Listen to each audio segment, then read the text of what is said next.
Okay, boys and girls, Mr. Dan here again. And look at this. We are cooking with some grease now. Whoa, that's olive oil. Grapeseed oil. Anyway, we're going to make a quick, delicious, very quick dish. Only takes a few minutes. We'll be right back. Okay, welcome back to another episode of Cooking with Mr. Dan. Today we're going to be making a quick comfort food dish. I call it a Rigatoni Special. The reason I call it that, if I have any kind of spaghetti, this time it happens to be Rigatoni. And then I got to ad-lib or add what's in the refrigerator. We're trying to clean it out again. I know you guys think it's crazy, but I am. So, without further ado, let's get to it.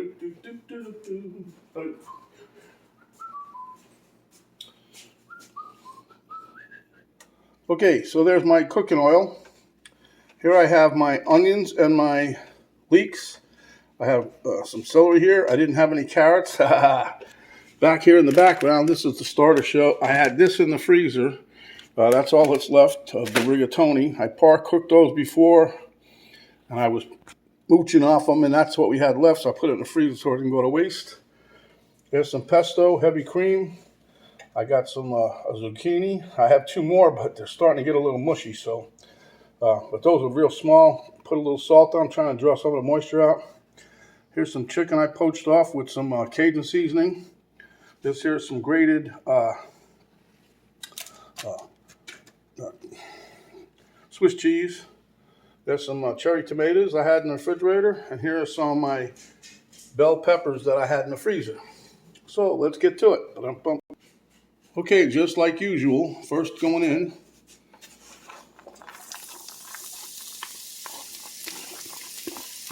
is our onion and leek, followed by you-know-who, the other part of the mirepoix that's not here, but this is some celery I had out. I don't want it to go to waste. And just for some of you guys, I'm going to show you one of my nifty little Christmas presents my wife got me here. This is called the Spurtle. There's a kit of them, but they're just different kind of wooden spatula things. Some of the ones I was using is probably older than I am. Alright. So we're going to render these down here until we get a little softness going. We put a little salt and pepper in here. Whoop.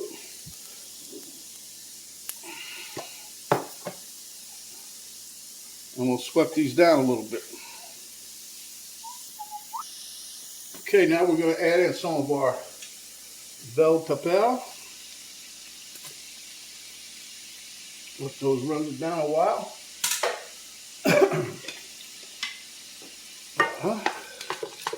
I think you guys are going to like this. Besides, it's going to be another colorful dish, to say the least. So we're going to let this cook down a little bit. And then we'll be adding our next ingredients. Boy, the aroma in here is like, wow. Okay. So now we're going to add in our zucchini. And I'm going to sprinkle some garlic powder in here on account of I don't have no fresh ready to go. So, I got some clothes in the cabinet, but I'm going to do the easy method.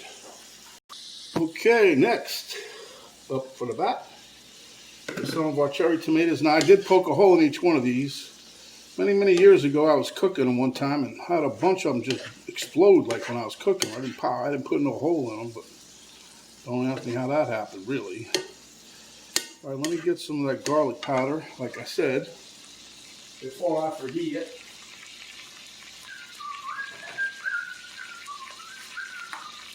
And we're just going to do a little happy dance over this with the garlic powder. Not too much, not too little, just about right. You hear that sizzle? Oh. Now maybe this will get Penny to come out of the room. She'll smell the garlic and think, what the hell are you doing there?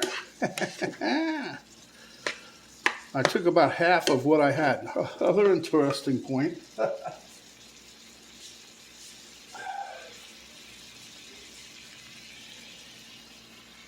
You notice here it says 1 U.S. dry pint. Have you ever seen a dry tomato like that?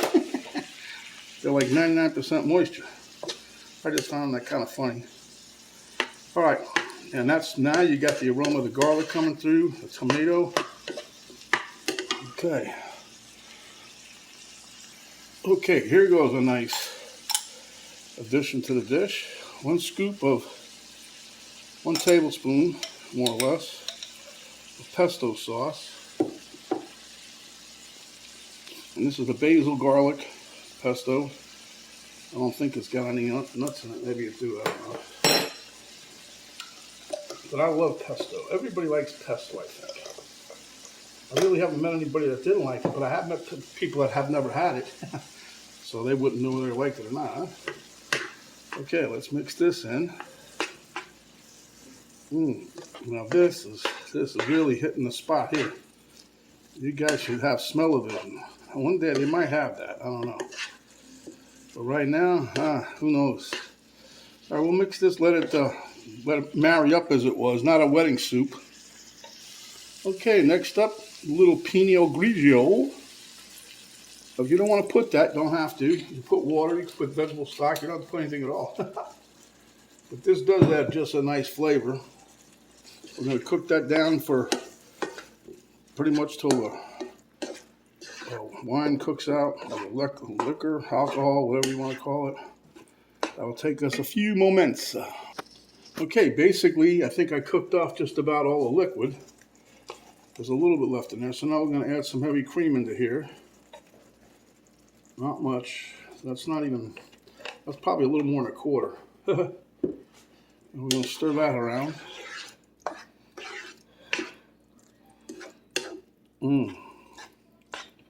Wow. Look how it can change its color. See that?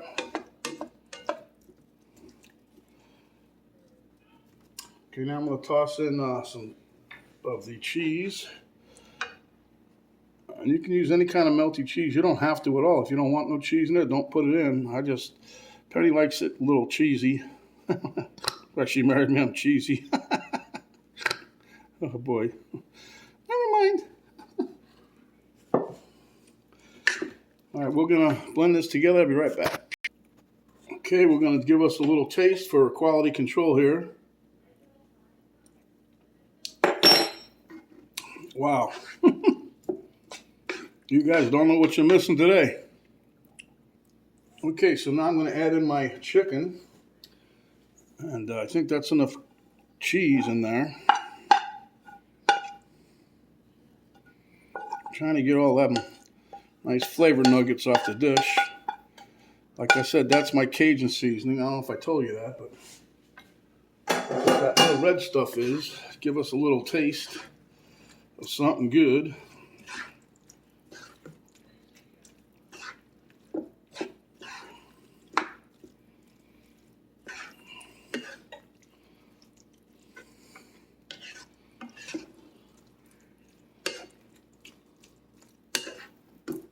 And that's going to add some more flavor to the liquid, so you guys are going to really like this. See, it's so easy. Look how nice and colorful. I love them tomatoes in there, huh?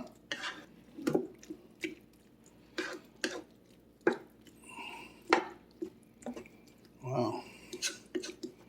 Well, let me get another spoon here. Okay, and now I don't want that. I want a little of this here. Make sure we got enough spices in there.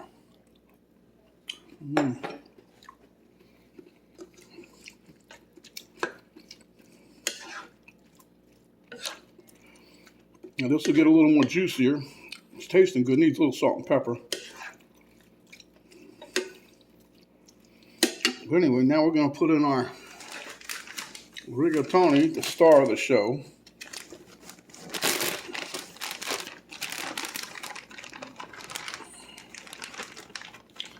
If you'll notice, there's not that much left, so it worked out pretty well. That's the last of a 16-ounce box, huh? Perfect mix to look at. I hope my little queen in there, I hope she likes this. I think sure it looks good. I'm going to let this here heat up a little bit and be right back. Okay guys, there you have it. I'm going to plate up and top this off with a little sprinkled cheese. And we'll see you at the taste test table. Dun-dun-dun. Look at that thing. That looks delicious. Okay guys, there you go. Beautiful looking dish. We're just going to put a little sprinkle me Parmesan cheese on there. And we'll see you at the table. Okay, Mr. Dan, Mr. Elmo, and camera girl at the taste test table. Well, I'll tell you, like I said, you guys get smell-o-vision. You're going to love this. Anyway, let's try some chicken, some noodle, and some onion. Wow. Got a little bit of pesto coming through. Tomato.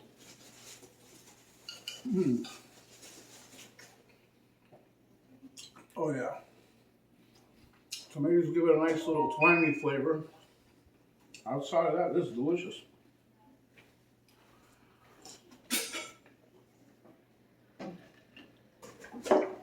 Pretty quick meal. And I have to say, made more space in my refrigerator. Okay, so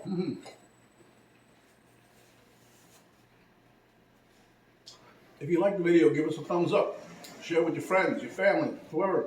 If you have not yet subscribed, please do so. And when you do, a little notification bell will pop up. You hit that, that'll notify you next time we have a video come up. Below the video box there's an arrow down. You hit that, drop down box will come in. It'll give you a link to Coco's Dan Facebook page, a link to my daughter's artwork site page, and a complete recipe, ingredients, and how we cook this wonderful, delicious dish just for you. So my friends, stay hungry, and when you are, come back, and we'll give you another delicious dish just like this. This is Mr. Dan saying thanks for watching, stay healthy, and stay away from that darn COVID.